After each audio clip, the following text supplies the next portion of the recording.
দীপ্ত টিভির ১ দশক পূর্তির শুভেচ্ছা জানিয়ে শুরু করছি জেলার সংবাদ। আপনাদের সাথে আছি আমি ইয়াসমিন সুমনা। শুরুতেই সংবাদ শিরোনাম।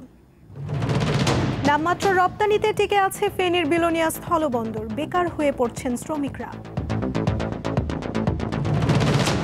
নির্বাচনে পঞ্চগড় ২ আসন পুনরুদ্ধার করতে চায় বিএনপি, মাঠে সক্রিয় অন্যান্য দলও। সুনামগঞ্জ ও হবিগঞ্জ সদর হাসপাতালে কর্মবিরতি, ভোগান্তিতে রোগী ও স্বজনেরা।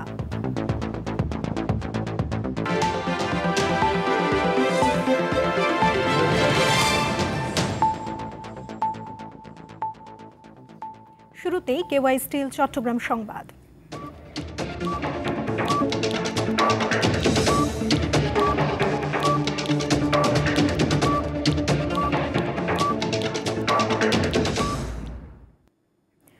কোনো রকমে টিকে আছে ফেনীর বিলোনিয়া স্থলবন্দর। নেই কর্মযোগ্য, বন্দর জুড়ে সুনসান নীরবতা। প্রতিনিয়ত বেকার হয়ে পড়ছেন শ্রমিকরা। পণ্য রপ্তানি হলেও দীর্ঘদিন ধরে বন্ধ রয়েছে আমদানি কার্যক্রম। বর্তমানে ভারতীয় ভিসা ইস্যুর জটিলতায় কমে গেছে যাত্রী পারাপারও। ফেনীর পরশুরাম উপজেলার সীমান্তে অবস্থিত বিলোনিয়া স্থলবন্দর ২০০৯ সালের ২৩ ফেব্রুয়ারি বিলোনিয়া শুল্ক স্টেশনকে স্থলবন্দর ঘোষণা করা হয়। বিলোনিয়া বন্দরে যাত্রী আগমন ও বহির্গমন কমেছে আশঙ্কাজনক হারে। বন্ধ হয়ে গেছে আমদানি কার্যক্রম। শুধু রপ্তানি হচ্ছে সিমেন্ট, রশি ও প্যারেক। ২০২৪-২৫ অর্থ বছরে ৮৬,৪৮২ মেট্রিক টন পণ্য রপ্তানি হয়েছে। রাজস্ব আদায় হয়েছে ১১,৪০,০০০ টাকা। মূলত রপ্তানি হয় সিমেন্ট, এছাড়া মাঝে মধ্যে রশি আর ফেরেক, আর আমদানি নাই বললেই চলে। তবে মাঝে মধ্যে মরিচ এবং আদা, বেল এই ধরনের কিছু ফল আসে। আমদানি না থাকায় বন্দরের লোড আনলোড শ্রমিকরা বেকার হয়ে পড়েছে। পরিবার পরিজন নিয়ে মানবেতর জীবনযাপন করছেন তারা। বিলোনিয়া বন্দরে আগে আমরা কাজকাম করে চলতাম, এখন তো কাজ কাবার একেবারে কোনো কাজ কাম নয়। আমরা বেকার হয়েছি, আমরা খুব কষ্টে জীবনযাপন করতেছি। এখন আমরা বেকার হয়ে গেছি, এখন আমরা কোনো কাজকর্ম নাই। ২০০৯ সালে স্থলবন্দর ঘোষণার পর ২০২২ সালের ১৯ ডিসেম্বর এ বন্দরের অপারেশনাল কার্যক্রম শুরু হয়। কামরুন নাহার, দীপ্ত, বার্তাকক্ষ। চট্টগ্রামের মিরসরাই থেকে ১২ বছরের শিশু ধর্ষণ চেষ্টা মামলার প্রধান আসামি অপূর্ব দাসকে গ্রেফতার করেছে র্যাব। সোমবার রাতে মিরসরাইয়ের বামন সুন্দর দারোগার হাটবাজার এলাকায় অভিযান চালিয়ে অপূর্ব দাস গ্রেফতার করা হয়। তাকে চট্টগ্রাম জেলার সীতাকুণ্ড থানা পুলিশের কাছে হস্তান্তর করা হয়েছে।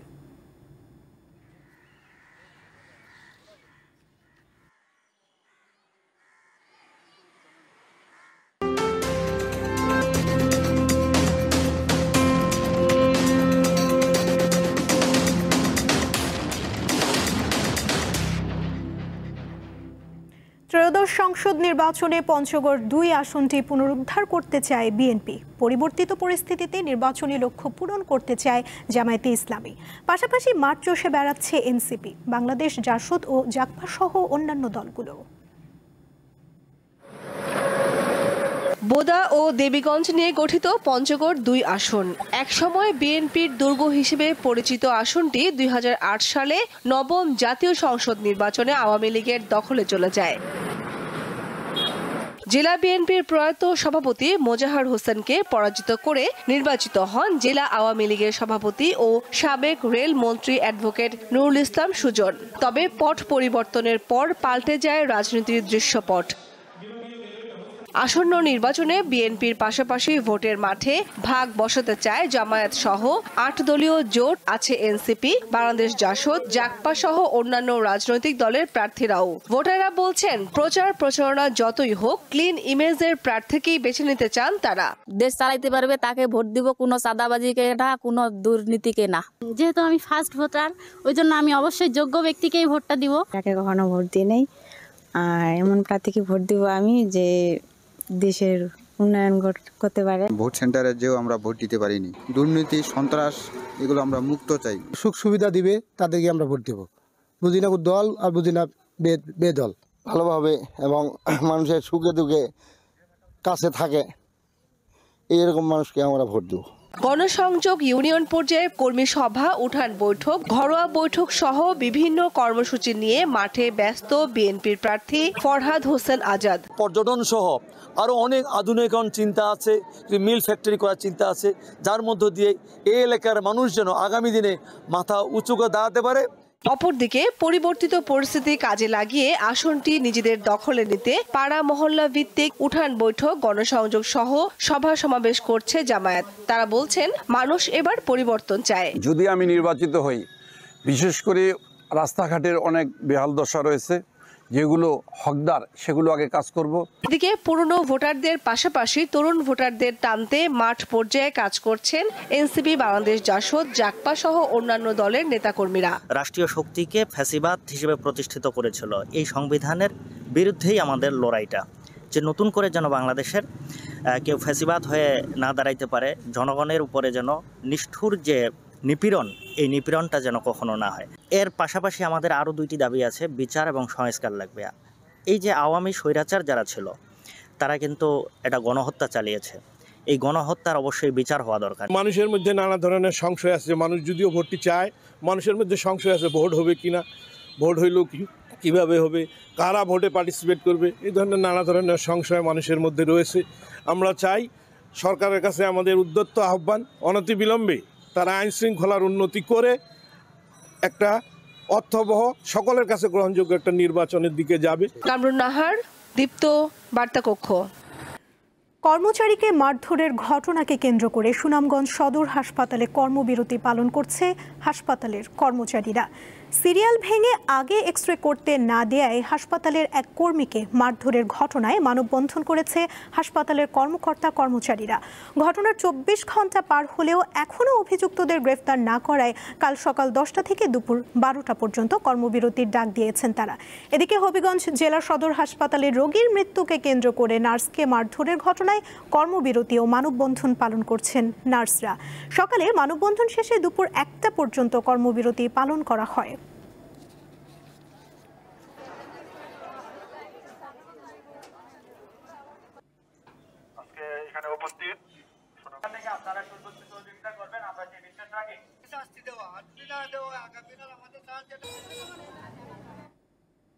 ঢাকার আশুলিয়ায় বগাবাড়ি বাস স্ট্যান্ড এলাকায় কাঁচামাল ভর্তি পিকআপে আগুন দিয়েছে দুর্বৃত্তরা। খবর পেয়ে ইপিজেড ফায়ার সার্ভিসের একটি ইউনিট ঘটনাস্থলে পৌঁছে আগুন নেভায়।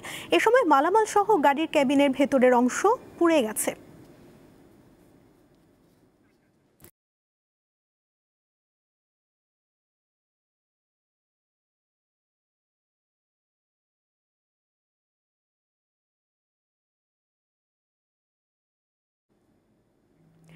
নাটোরে বিসিএস সাধারণ শিক্ষা ক্যাডারের পদোন্নতির দাবিতে নো প্রমোশন নো ওয়ার্ক কর্মসূচি পালিত হচ্ছে।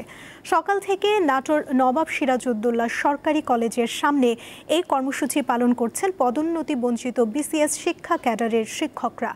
এ সময় কলেজের সামনের সড়কের পাশে মানববন্ধন করেন তারা। এ সময় অবিলম্বে পদোন্নতির সরকারি প্রজ্ঞাপন জারি সহ বৈষম্য নিরসনে প্রয়োজনীয় পদক্ষেপের দাবি জানান শিক্ষকরা।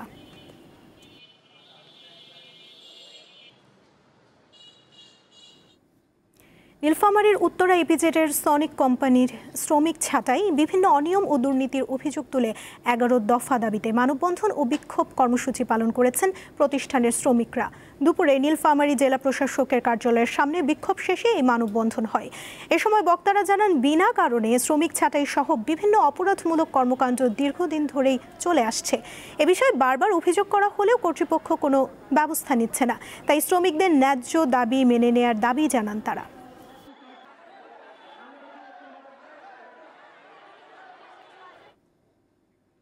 ভোলায় 50 কেজি ওজনের বিরল অলিভ সিডলি প্রজাতির একটি সামুদ্রিক কচ্ছপ উদ্ধার করেছে উপকূলীয় বন বিভাগ। ভোর রাতে সদর উপজেলার কাচিয়া ইউনিয়নের পরাণগঞ্জ এলাকা থেকে এক জেলের জাল থেকে কচ্ছপটি উদ্ধার করা হয়। সহকারী বন সংরক্ষক মোহাম্মদ মনিরুজ্জামান জানান, জেলেদের মাধ্যমে খবর পেয়ে তাৎক্ষণিকভাবে বন বিভাগের একটি দল ঘটনাস্থলে গিয়ে কচ্ছপটি উদ্ধার করে হেফাজতে নেয়। বন বিভাগ ধারণা করছে কচ্ছপটির বয়স 60 থেকে 65 বছর। বর্তমানে এটি জেলা বন বিভাগের অফিসে পর্যবেক্ষণে রয়েছে। 2-1 দিনের মধ্যেই চরফ্যাশনের চরকুকরি মুকরি সাগর মোহনার কাছাকাছি নদীতে কচ্ছপটিকে অবমুক্ত করা হবে।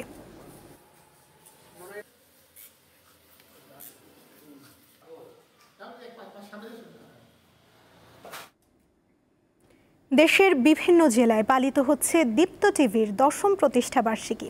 সকালে ঝালকাঠির নলসিটিতে আনন্দ র্যালি বের হয়। দোয়া মোনাজাত, আলোচনা সভা শেষে কাটা হয় কেক। দীপ্ত টিভির ঝালকাঠি জেলা প্রতিনিধি খালিদ হাসানের আয়োজনে সুশীল সমাজের ব্যক্তিবর্গ সহ বিভিন্ন মিডিয়ার সাংবাদিকরা অনুষ্ঠানে উপস্থিত ছিলেন।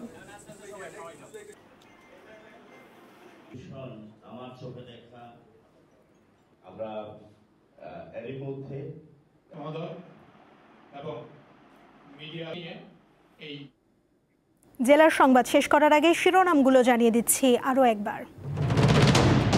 নামমাত্র রপ্তানিতে টিকে আছে ফেনীর বিলোনিয়া স্থলবন্দর, বেকার হয়ে পড়ছেন শ্রমিকরা। নির্বাচনে পঞ্চগড় 2 আসন পুনরুদ্ধার করতে চায় বিএনপি, মাঠে সক্রিয় অন্যান্য দলও।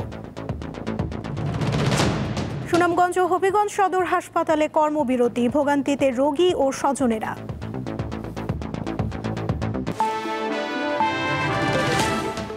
এই ছিল এখনকার মতো। এরপর দীপ্ত স্পোর্টস দেখার আমন্ত্রণ রইল।